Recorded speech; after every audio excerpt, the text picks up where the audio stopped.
Hello everyone, here me Khushi Gangwar and Paushali Sanyal will present our topic for presentation, that is stochastic process and its application in financial mathematics. Now Paushali will explain you. Okay now पहले हम ये देखेंगे कि stochastic process होता क्या है।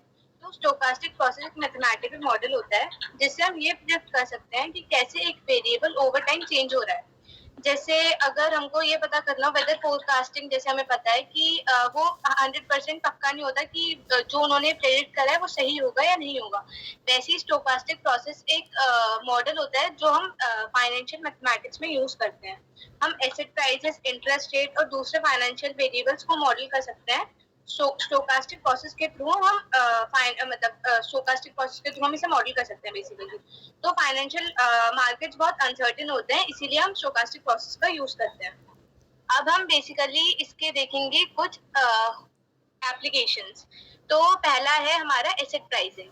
Asset pricing हमें asset pricing का रेंज पता चल सकता है इस स्टोकास्टिक प्रोसेस से। तो एसेट प्राइसिंग को इफेक्ट करने वाले कुछ फैक्टर्स होते हैं, economic news, investor behaviour etcetera. तो स्टोकास्टिक प्रोसेस के थ्रू हम ये पता लगा सकते हैं कि कैसे जो ये फैक्टर्स है जैसे इकोनॉमिक न्यूज और इन्वेस्टर बिहेवियर, ये कैसे ओवर टाइम चेंज हो रहा है। उसके बाद हमारा दूसरा जो फैक्टर होता है वो है ऑप्शन प्राइसिंग। तो इससे हम स्टोकास्टिक प्रोसेस के थ्रू हम फेयर प्राइस का पता कर सकते हैं। तीसरा है रिस्क मैनेजमेंट। रिस्क मैनेजमेंट को ऑब्वियसली हम पता कर सकते हैं स्टोकास्टिक प्रोसेस ओवर टाइम वो कैसे चेंज हो रहा है, और फास्ट जो भी उसका हो रहा है उससे हम पता कर सकते हैं। तीसरा है portfolio optimisation. Portfolio optimisation basically हम इससे ये प्रेडिक्ट कर सकते हैं कि किधर इन्वेस्टमेंट पे हमें सबसे ज्यादा प्रॉफिट मिल सकता है, किस इन्वेस्टमेंट पोर्टफोलियोज पे हमको सबसे ज्यादा प्रॉफिट मिल सकता है। इससे इंटरेस्ट रेट एंड वाला है इंटरेस्ट रेट मॉडलिंग। इससे हम इंटरेस्ट रेट्स का पता कर सकते हैं जो कि फिक्स इनकम सिक्योरिटीज पे हेल्प करती हैं। आगे हम देखेंगे टाइप्स ऑफ स्टोकास्टिक प्रोसेस। पहला है हमारा ब्राउनियन मोशन। इसका नाम एक बोटानिस्ट रॉबर्ट ब्राउन पे पढ़ा है। तो इसके थ्रू हम एसेट प्राइस के रैंडम फ्लक्चुएशंस का मॉडल कर सकते हैं। दूसरा है ज्योमेट्रिक ब्राउनियन मोशन, जो कि हमने ब्राउनियन मोशन से डिराइव करा है। ये एक एक्सपोनेंशियल प्रोसेस है। ये एक बेसिकली फाउंडेशनल कॉन्सेप्ट है जो फाइनेंशियल मार्केट्स को मॉडल करने में हेल्प करता है। तो ब्राउनियन मोशन और ज्योमेट्रिक ब्राउनियन मोशन में डिफरेंस क्या है? तो ब्राउनियन मोशन जो है वो ब्राउनियन मोशन को हम फिजिक्स, फाइनेंशियल मैथ्स में भी हम यूज कर सकते हैं। पर जो ज्योमेट्रिक ब्राउनियन मोशन है ये ब्राउनियन मोशन से डिराइव्ड जो मॉडल है इससे डिराइव करा गया है। जो ज्योमेट्रिक ब्राउनियन मोशन है ये ओनली हम फाइनेंशियल मैथमेटिक्स में ही यूज कर सकते हैं। तीसरा हमारा है पॉइजन प्रोसेस। तो ये एक वर्सेटाइल टूल है जो कि रैंडम इवेंट्स के अकरेंस को मॉडल करता है, जैसे डिफॉल्ट्स या फिर मार्केट क्रैशेस के बारे में हमको बता सकता है। और फिर फोर्थ है हमारा मार्कोव चेन्स। ये एक फ्लेक्सिबल फ्रेमवर्क है किसी भी फाइनेंशियल प्रोसेस के एवोल्यूशन को मॉडल करने के लिए। इस टूल का हम asset pricing, risk management etcetera के लिए हम यूज कर सकते हैं। अब हमारा है जंप प्रोसेस। तो जब किसी भी न्यूज या अनएक्सपेक्टेड मार्केट शॉक्स की वजह से सडन या फिर बहुत ज्यादा चेंजेस आए तो इसको हम जंप कहते हैं। इसे हम ऑप्शन प्राइसिंग के मॉडल्स में और रिस्क मैनेजमेंट को कैप्चर करने के एक्सट्रीम पॉइंट्स को कैप्चर करने के लिए हम यूज करते हैं। जैसे अगर सपोज हमको मॉडल बनाना हो उसका ऑप्शन प्राइसिंग का या फिर रिस्क मैनेजमेंट का, तो उस टाइम पे अगर हमको एक्सट्रीम पॉइंट्स चाहिए तो उस टाइम पे हम जंप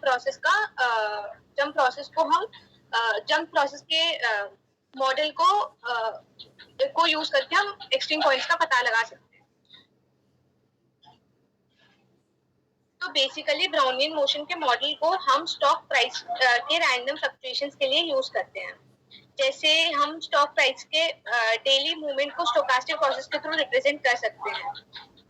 इन्वेस्टर्स ब्राउनियन मोशन को फ्यूचर प्राइस के मूवमेंट या फिर रिस्क का पता लगाने के लिए यूज करते हैं।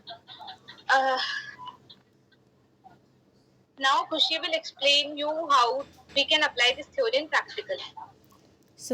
अभी तक जैसा पौशाली ने बताया कि हम फ्यूचर एसेट की वैल्यू को डिटरमाइन कर सकते हैं by using Brownian motion which is a part of stochastic process. तो यहाँ पे स्टोकेस्टिक प्रोसेस का जो हमारा मेन हम यूज़ करेंगे वो है ज्योमेट्रिक ब्राउनियन मोशन, जो कि हमारा मैथमेटिकल फाइनेंशियल का कोर थिंग है।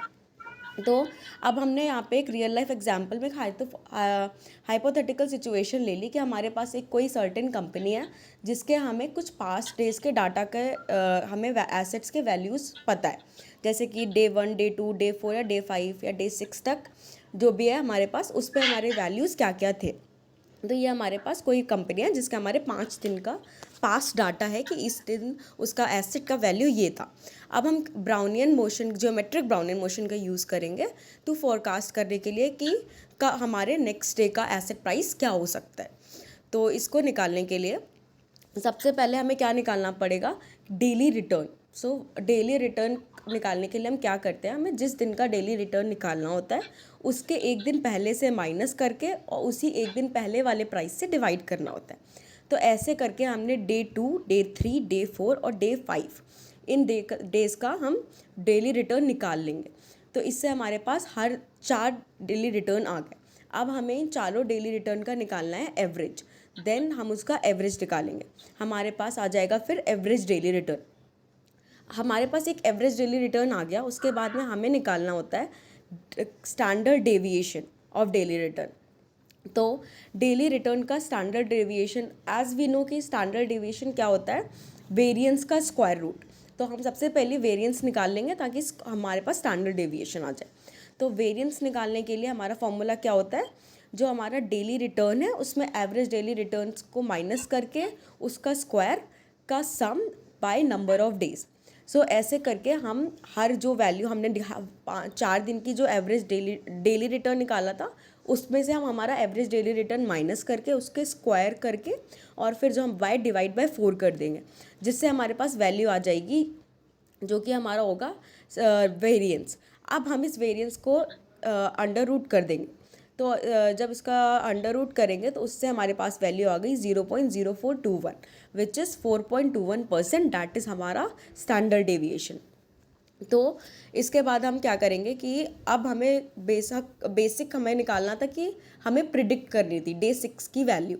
तो यहाँ पे हमारा एक जो ज्योमेट्रिकल ब्राउनियन मोशन है वो हमें एक फॉर्मूला देता है फ्यूचर प्राइस प्रिडिक्ट करने का, और वो फॉर्मूला है हमारा future price is equal to current price into exponent of mu minus 0.5 into sigma square into time plus sigma into root of time into Z. तो यहाँ पे हमारा हर जो उसका है उसका वैल्यूज़ क्या होता है, म्यू हमारा होता है एवरेज डेली रिटर्न, सिग्मा होता है हमारा standard deviation of daily return जो हमने दोनों निकाले, फिर हमारा टाइम होता है और टाइम जो कि हम टाइम हॉरिजन डेज़ में लेते हैं, मतलब हम 2 डेज़ 3 डेज़ जिस भी दिन का हम निकाल रहे हैं उनको हम डेज़ में कैलकुलेट करेंगे। और z हमारा किसी भी हम स्टैंडर्ड नॉर्मल डिस्ट्रीब्यूशन का एक रैंडम वेरिएबल जो हम खुद से डिटरमाइन करके खुद से चूज़ करते हैं। तो अब हमें यहाँ पे मानना है कि हमें डे 6 का निकालना है। तो डे 6 के अकॉर्डिंग हमारा जो डे 5 का वैल्यू था वो था $103। तो $103 के अकॉर्डिंग हमारा टाइम हॉरिजन हो गया, क्योंकि हम डे 5 से डे 6 का निकाल रहे हैं तो हमारा टाइम हॉरिजन एक दिन का हो गया। म्यू हमने कैलकुलेट करा था, सिग्मा हमने कैलकुलेट करा था, और Z as I told you कि हम कोई भी अपने चॉइस से लेते हैं जो कि वेरी कर सकता है। तो z हमने ले लिया 0.5।